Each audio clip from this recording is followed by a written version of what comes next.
The stallion's ribs showed through his matted coat like prison bars, each breath a labored whisper against the autumn wind that swept through Millfield's abandoned fairgrounds. Thunder, once the pride of the county's finest stable, now lay, motionless in a makeshift pen constructed from rusted wire and rotting fence posts, his spirit as broken as the dreams that had brought him here. 17-year-old Meadow Sinclair pressed her face against the chain-link fence surrounding the property. Her worn sneakers balanced precariously on the crumbling concrete. She had discovered this place 3 weeks ago while walking home from her after-school job at the diner, drawn by something she couldn't name, perhaps the same invisible thread that connected all forgotten things. The horse's eyes, once bright with fire and intelligence, now stared at nothing. His black coat, which had once gleamed like polished obsidian under arena lights, was now dulled by neglect and despair. Meadow had seen that same emptiness in her own reflection lately, especially since her father lost his job at the plant and their family's world began its slow collapse. "Nobody's coming for you either, are they?" she whispered through the fence. The property belonged to Carlton Grimsby, a man whose reputation for cruelty preceded him into every conversation in their small Ohio town. He collected broken things, horses, machinery, dreams, letting them rot while he squeezed every last penny from their decay. Thunder had been seized for unpaid debts from the Riverside stables, where he'd once been a champion jumper worth more than most people's houses. Meadow knew about debts. Her family's trailer park rent was 3 months behind, and the eviction notice taped to their door served as a daily reminder that stability was just another luxury they couldn't afford. Her mother worked double shifts at the hospital laundry, her hands permanently stained and cracked from industrial bleach, while her younger brother Finn pretended not to notice when dinner consisted of crackers and whatever free samples she could smuggle home from work. The October sun cast long shadows across the abandoned grounds as Meadow climbed through a gap in the fence she'd discovered the week before. Her heart hammered against her ribs as she approached the pen, expecting Thunder to react with fear or aggression. Instead, the horse remained perfectly still, as if he'd already surrendered to whatever fate awaited him. "Hey there, beautiful," she said softly, settling cross-legged in the dirt beside the pen's edge.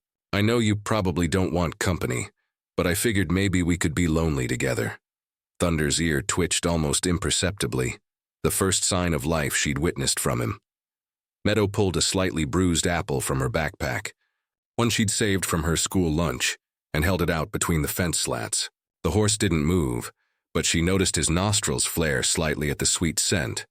"My name's Meadow," she continued, her voice barely above a whisper. "I know it sounds made up, but my mom said she named me after the place she felt most peaceful. Guess she was hoping I'd bring some of that peace with me, but things haven't exactly worked out that way."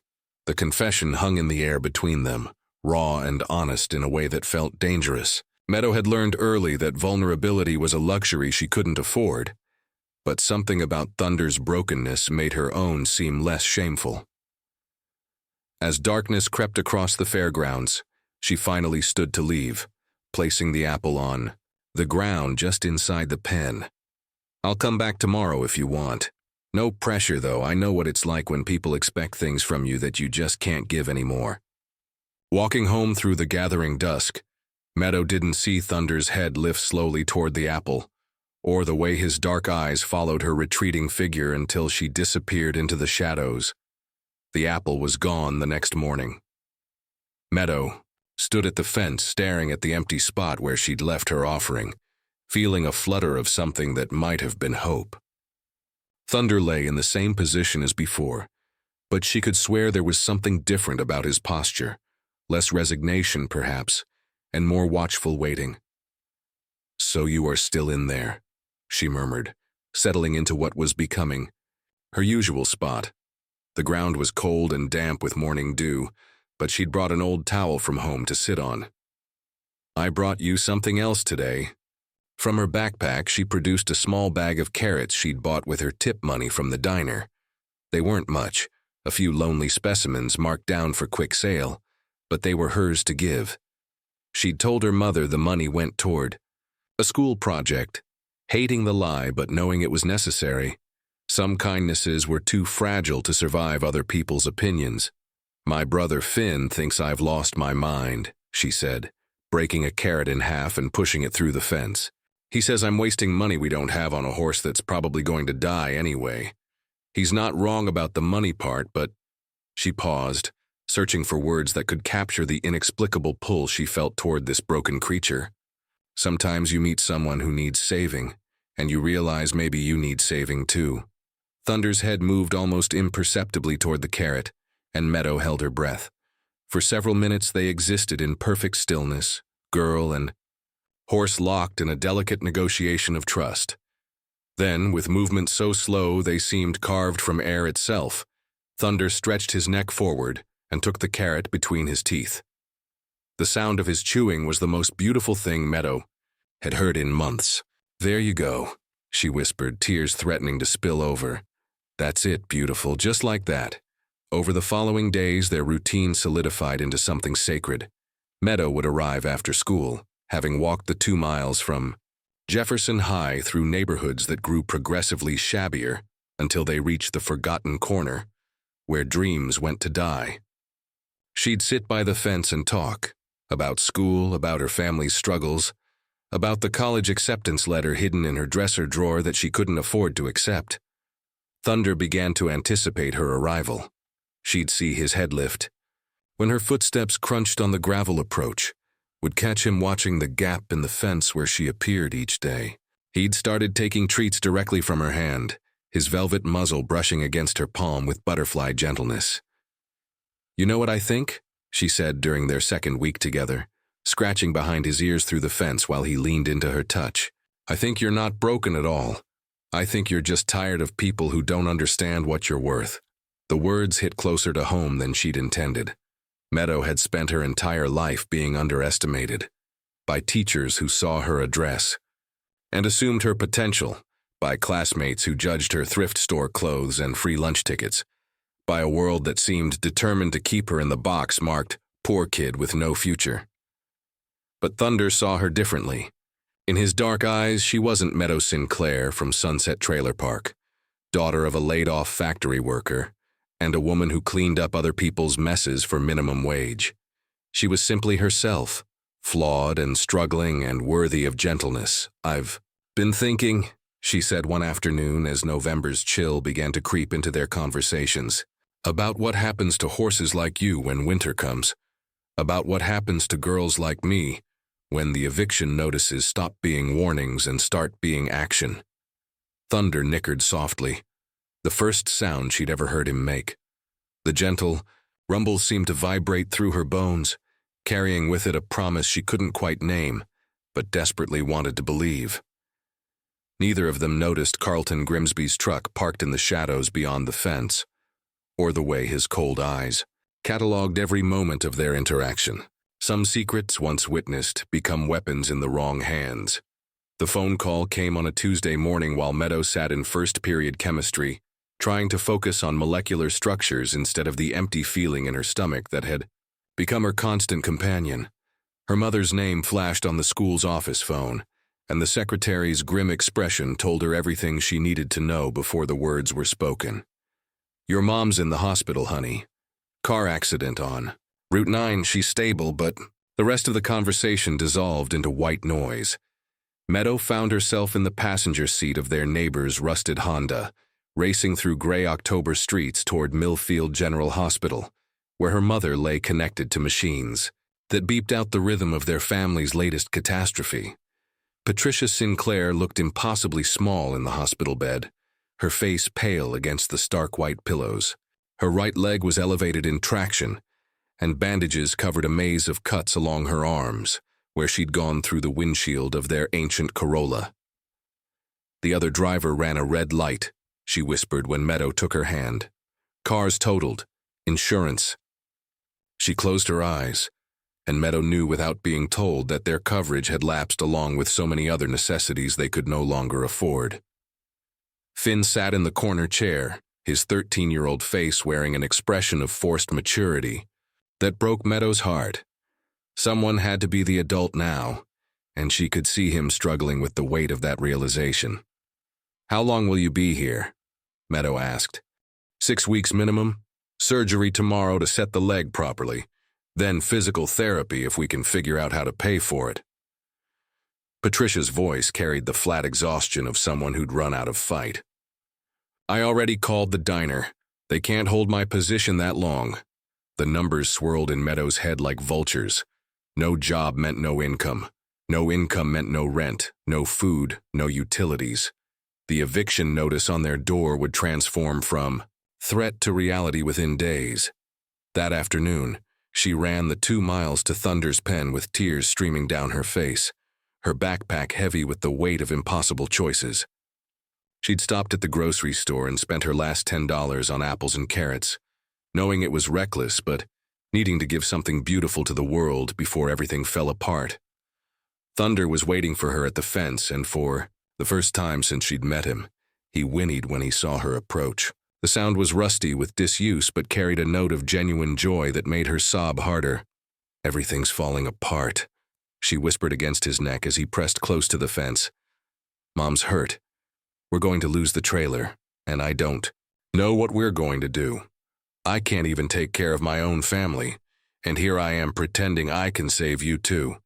Thunder's response was to rest his great head against her shoulder, offering the kind of comfort that transcended species and circumstances.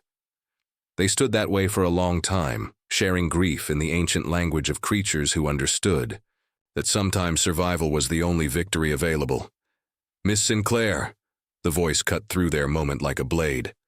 Meadow spun around to find Carlton Grimsby standing behind her, his thin frame draped in an expensive coat that looked out of place in the shabby surroundings. His pale eyes took in every detail of the scene, her tear-stained face, the empty treat containers, the obvious bond between girl and horse. "Mr. Grimsby." She wiped her eyes quickly, trying to regain some dignity. "I was just trespassing on my property, feeding my livestock without permission, interfering with my business." His smile was cold as winter frost. "I've been watching you, girl. Every day for 3 weeks, coming here, acting like this animal belongs to you. I wasn't hurting anything. You just what? Thought you could play fairy godmother to a horse worth more dead than alive?" He stepped closer to the fence, and Thunder shied away from his presence. "See, that's where you're wrong. This animal has exactly one value left to me, and your little friendship is interfering with my timeline." The words hit her like physical blows. "What timeline?" Grimsby's smile widened, showing teeth yellow as old ivory. "Renderer comes Thursday morning. Horse meat's worth good money to the right buyers, and the hide will fetch a decent price. Your little pet here has an appointment with a bullet and a processing plant." The world tilted sideways. "You can't.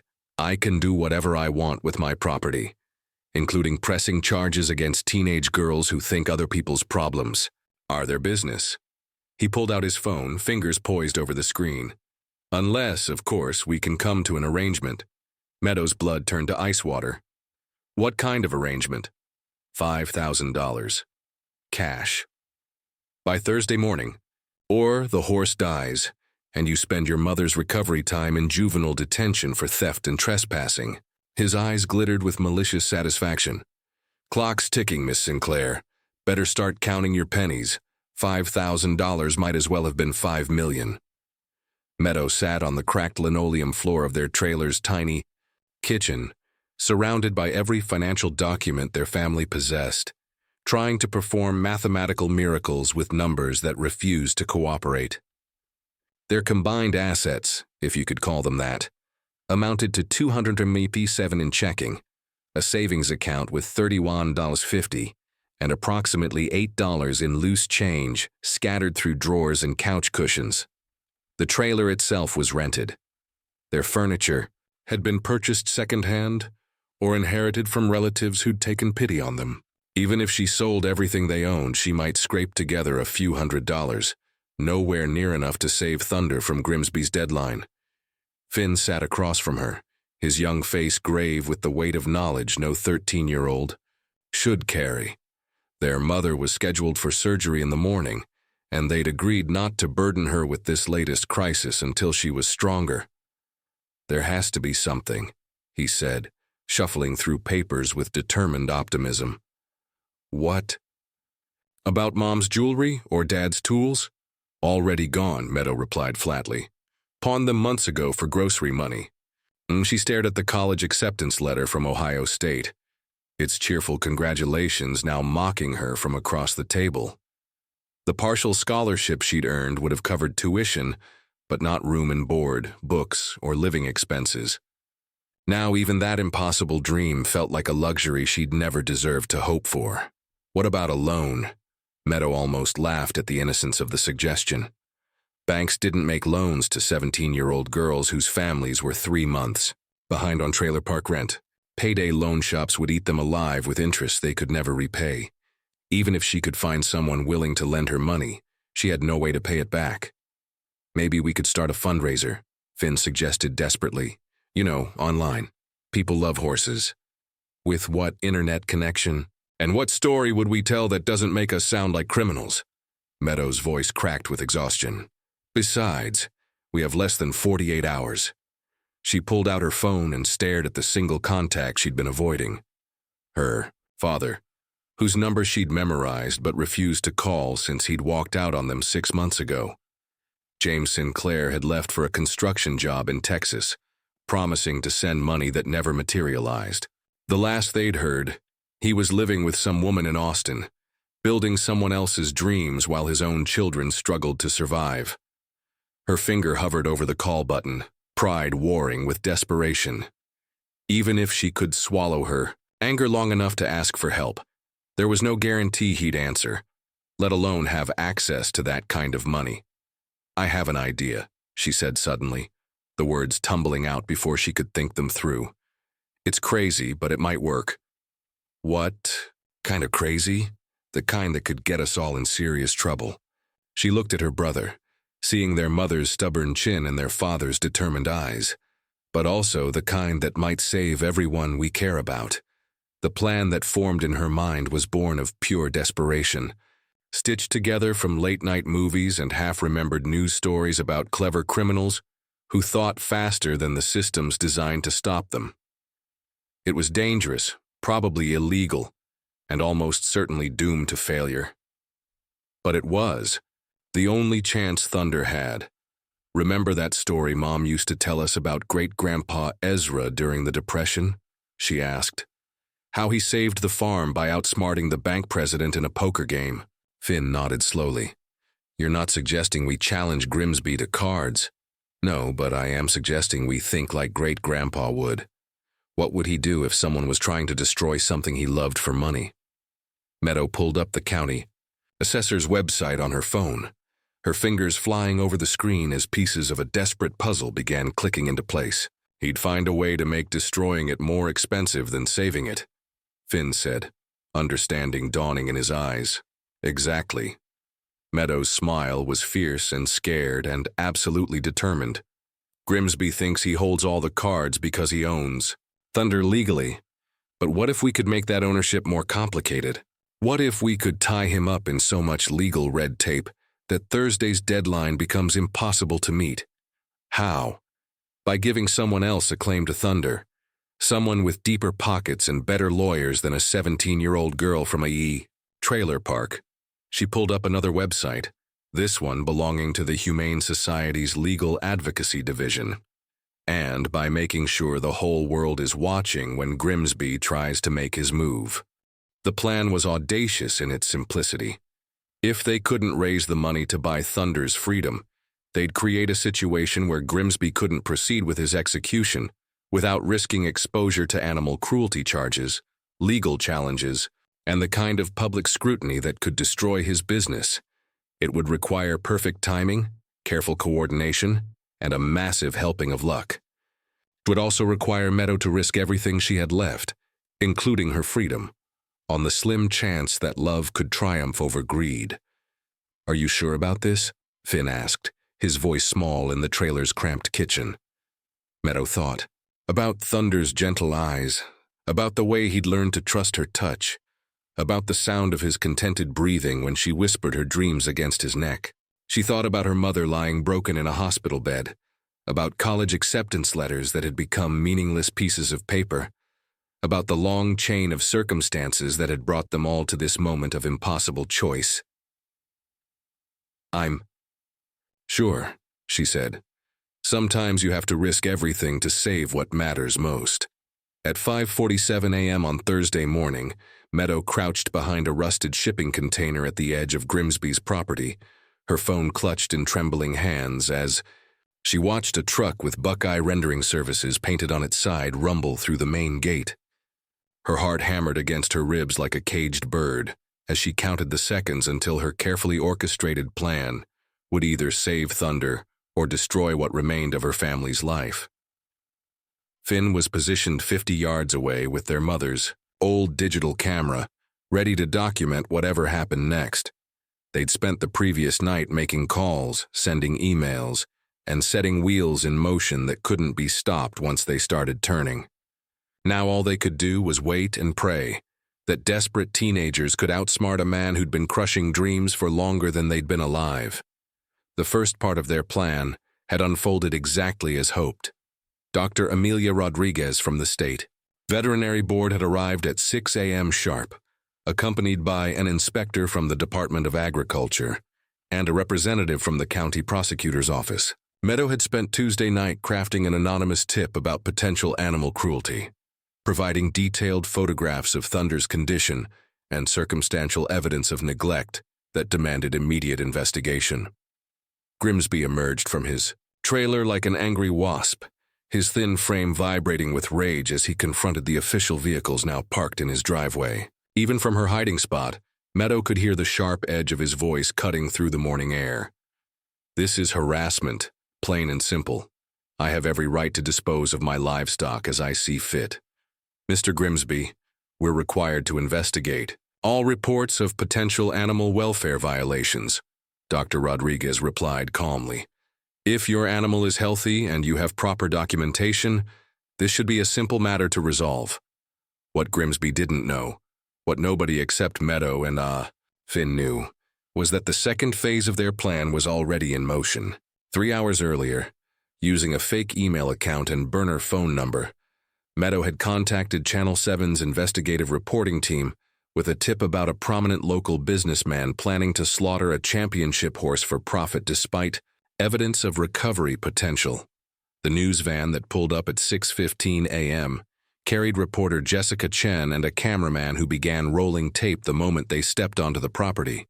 Meadow's chest tightened with a mixture of terror and exhilaration as she watched her desperate gamble begin to pay off. "Mr. Grimsby, I'm Jessica Chen with Channel 7 News. We've received reports that you're planning to destroy a valuable thoroughbred, despite evidence that the animal could recover with proper care. Would you care to comment?" The color drained from Grimsby's face as he realized his private business transaction had become a public spectacle. "I don't know what you're talking about. This is private property, and I'm asking you to leave." "Actually, sir, we're within our rights to film from the public easement," Chen replied smoothly. "And our viewers would be very interested to know why a horse worth tens of thousands of dollars in his prime is being sent to rendering instead of receiving veterinary treatment." Meadow held her breath as Dr. Rodriguez approached Thunder's pen, the veterinarian's professional demeanor shifting to one of concern as she took in the stallion's condition. Through the fence, Thunder raised his head and nickered softly, the same gentle sound he'd made when greeting Meadow each day. "This animal shows clear signs of depression and malnutrition, but I'm not seeing anything that would warrant euthanasia," Dr. Rodriguez announced, her voice carrying clearly in the morning air. "Mr. Grimsby, can you provide veterinary records, documenting any underlying health conditions that would justify this course of action?" "I don't need to justify anything to you people," Grimsby snarled, but Meadow could see sweat beading on his forehead despite the cool October air. "That horse is worthless. Been laying there for months, won't eat, won't work. I'm cutting my losses." "Sir, with respect, this appears to be a case of emotional trauma rather than physical illness," Dr. Rodriguez replied. "In my professional opinion, This animal could recover with appropriate intervention. I'm prepared to issue a temporary stay on any disposal pending a full veterinary evaluation. The news camera captured every word, every gesture, every bead of sweat on Grimsby's increasingly flushed face. Meadow felt a surge of hope so powerful it made her dizzy. Her plan was working. Thunder had been granted a reprieve, at least temporarily. But Grimsby wasn't finished fighting. "You want to know the truth about this horse?" he said, his voice rising to carry over the assembled crowd. "Fine. Truth is, some little trespasser has been sneaking onto my property for weeks, feeding him, playing make-believe that she's some kind of horse whisperer.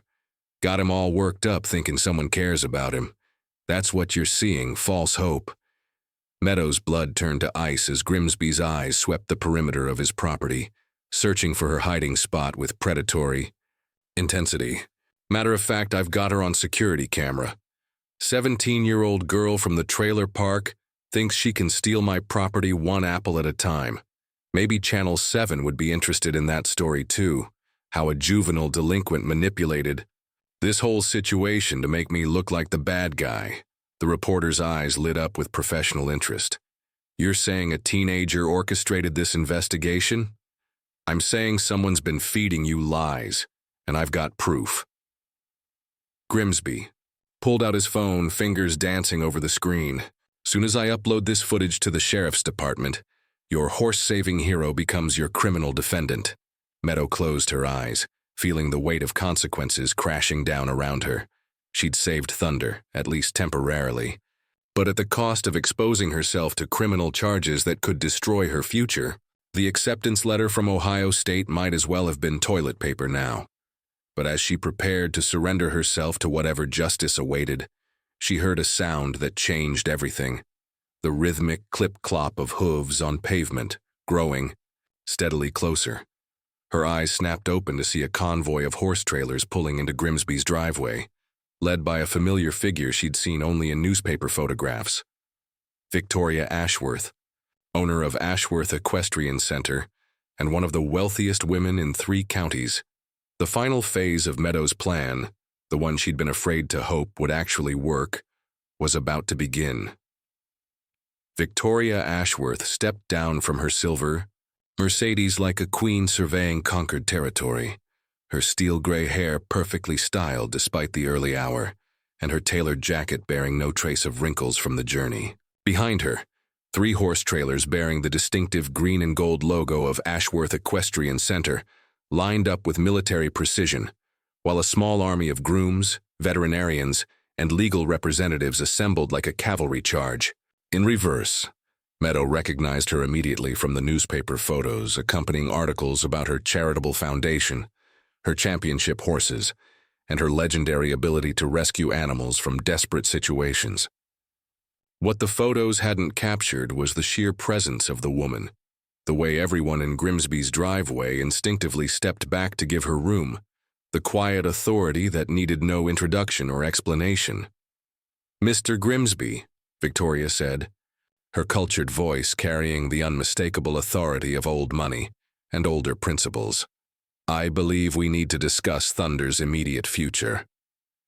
Grimsby's complexion had progressed from pale to flushed to a sickly green that reminded Meadow of spoiled milk. "Mrs. Ashworth, I don't know what you think you're doing here, but this is private property and private business." "Indeed it is, which is why I've brought my legal team." Victoria gestured to a woman in an expensive suit who stepped forward with a briefcase that looked like it could finance a small war. "Ms. Patterson has spent the morning researching Thunder's ownership history, and we've discovered some rather interesting discrepancies." The lawyer opened her briefcase with theatrical precision, withdrawing a stack of documents that seemed to glow with official importance. "Mr. Grimsby, when you acquired this animal through bankruptcy proceedings 6 months ago, you signed an agreement stipulating that the horse would receive appropriate veterinary care and suitable living conditions. Our investigation suggests you may be in breach of that contract." "That's impossible," Grimsby stammered. "I followed every letter of the law." "The law, perhaps, but not the contract." Ms. Patterson's smile was sharp as a scalpel. Furthermore, we've discovered that Thunder's original ownership included breeding rights that were never properly transferred. Those rights are still held by Riverside Stables Insurance Company, which creates a legal complication regarding any permanent disposition of the animal. Meadow felt her jaw drop as the implications became clear. Victoria Ashworth hadn't just arrived with money and good intentions. She'd arrived with lawyers who'd spent the night unraveling the legal knots that bound Thunder to his fate. The anonymous email Meadow had sent to Ashworth's Rescue Foundation had provided enough information for a team of professionals to build a case that even Grimsby couldn't dismiss. Dr. Rodriguez chose that moment to deliver her verdict. Based on my preliminary examination, I'm issuing an immediate stay on any disposal of this animal, pending a full veterinary evaluation. In my professional opinion, what we're looking at is severe depression and malnutrition, both entirely treatable conditions. The news camera captured every moment as Victoria approached Thunder's pen, her experienced eye taking in details that others had missed. The stallion, who had remained motionless during the morning's chaos, suddenly raised his head and stepped forward, drawn by some indefinable quality in her presence. "Hello, beautiful," Victoria murmured, extending her hand through the fence, exactly as Meadow had done so many times before. Thunder's response was immediate and unmistakable.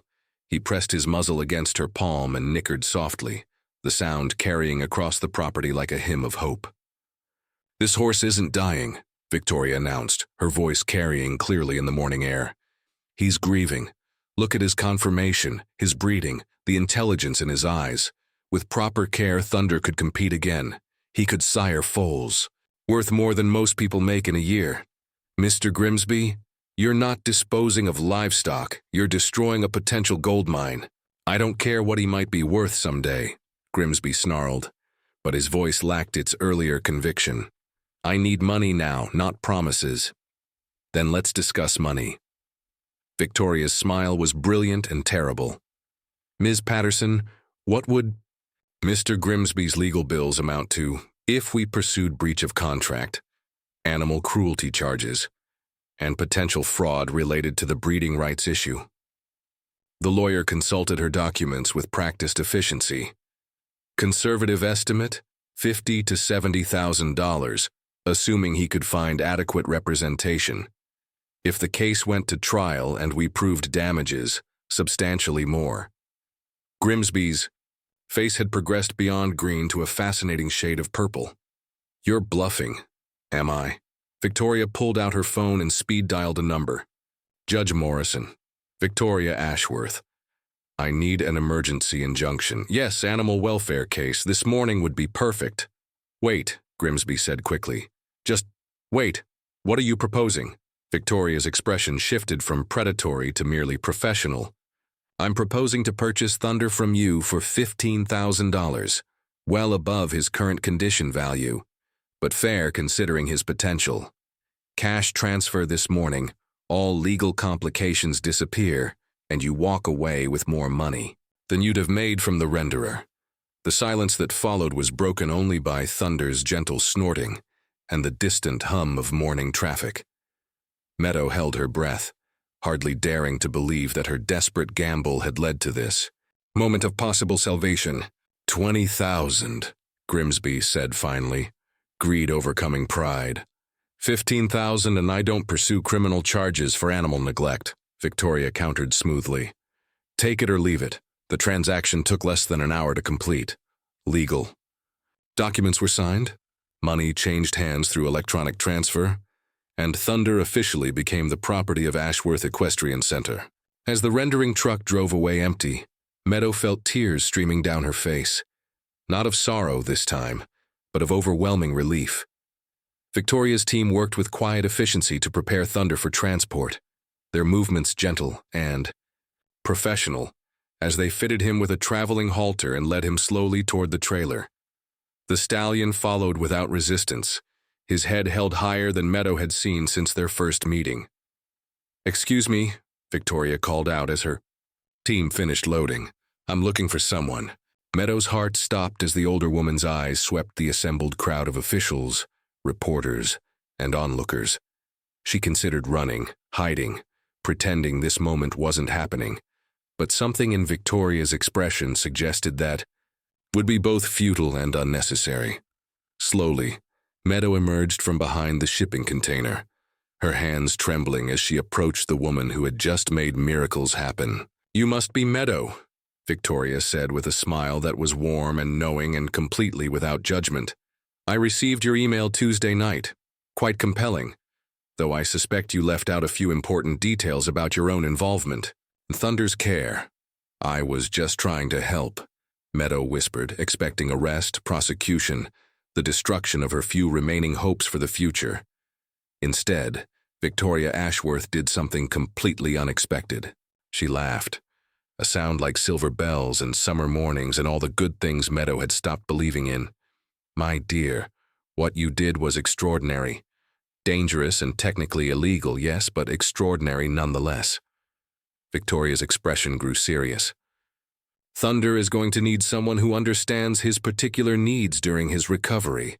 Someone he trusts, who knows his temperament, who can help him remember what it feels like to hope again. I don't suppose you'd be interested in a job." The world tilted sideways. "A job? Room and board, fair wages, and full tuition coverage for any accredited veterinary program you choose to pursue. Thunder will need a dedicated caretaker for at least 2 years while he recovers his condition and confidence. I can't think of anyone better qualified than the girl who saved his life." Meadow looked at Thunder, now safely loaded in the trailer, his dark eyes watching her through the window with an expression that might have been hope.